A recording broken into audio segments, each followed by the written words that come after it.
Here's what Sarah Sanders had to say about that. But do you believe that the president bears any responsibility for what we've seen over the past 2 days? And does he regret any of the comments that he's made about his opponents? Or does he at least regret the tone that he's taken? Look, the president's condemned violence in all forms, has done that since day one, will continue to do that, but certainly feels that everyone has a role to play. He's calling for peace and harmony and a civil tone.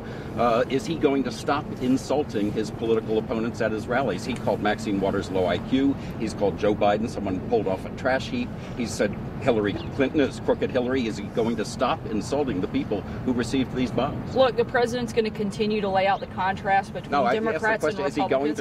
And if you'll let me finish, I'll answer it for you, but I'd like to finish my sentence. The president is going to continue to lay out the case and the differences between Democrats and Republicans. Americans have a choice to make, and he's going to lay that out, and you're going to see him do that over the next 12 days. Is he going to stop the insults, Sarah? Is he going to stop the insults? He said last night that people need to stop criticizing their opponents as morally deficient.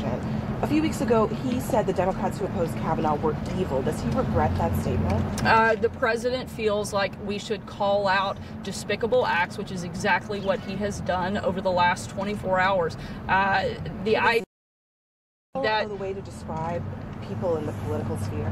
I'm sorry? Is evil an appropriate way to describe It's a word that people have used on your network a number of times, not only to describe the president, but many people that work in this administration. Absolutely. Day in, day out, there is a negative tone. 90% of the media attention around this president is negative, despite historic job creation, despite the fact that our economy is booming, despite the fact that trade deals that everybody said couldn't be made have been made, despite the fact that the president is trying to install law and order at our border and protect the security of Americans from the East Coast to the West Coast, North and South.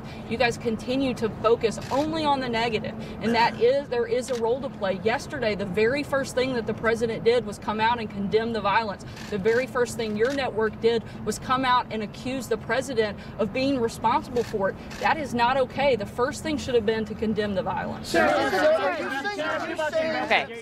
What the press secretary of the White House just said there is not true. It's not the first thing we did as this happened. We reported the news, in fact, and Poppy and I can attest to that because we were on the air live reporting the news as it happened.